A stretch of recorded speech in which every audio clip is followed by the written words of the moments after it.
Terkuak sosok yang sebar isu Rizky Ridho diincar Ancelotti, ternyata kelakar saja.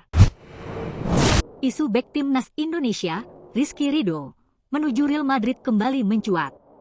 Baru-baru ini, Carlo Ancelotti mengirim sinyal ketertarikan terhadap bek tangguh timnas Indonesia.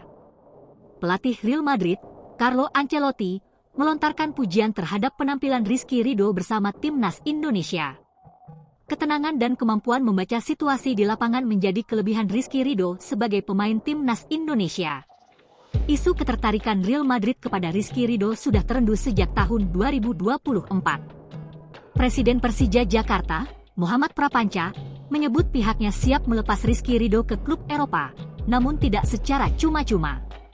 Hal ini dikatakan Muhammad Prapanca kepada awak media pada Selasa, 22 Oktober 2024, di Stadion Utama Gelora Bung Karno, SUGBK, Senayan, Jakarta Pusat. Menurut Prapanca, Persija tidak menepis kabar yang menyebut Rizky Ridho akan melanjutkan karir sepak bolanya ke Eropa. Namun, Persija tak mau terburu-buru dalam menentukan klub mana yang akan dibela Ridho jika meneruskan karir di Eropa. Hal itu berlaku untuk semua klub yang menginginkan jasa Rizky Ridho, termasuk raksasa Liga Spanyol, Real Madrid. Bukan tanpa alasan, harus ada fee yang dibayarkan, mengingat saat ini Rizky Ridho masih terikat kontrak dengan Persija Jakarta. Menurut laman resmi Transfermarkt, kontrak Ridho di skuad Macan Kemayoran baru akan berakhir pada 30 Juni 2026. Karena itulah, Prapanca berkelakar bahwa jika Real Madrid menginginkan Rizky Ridho, maka harus ada fee transfer yang dibayarkan.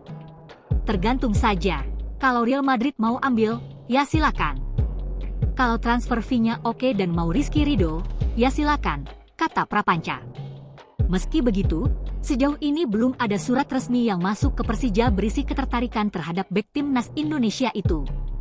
Yang bilang ke saya belum ada, tapi rumor-rumor memang ada. Namun, belum ada surat yang masuk ke Persija, imbuhnya.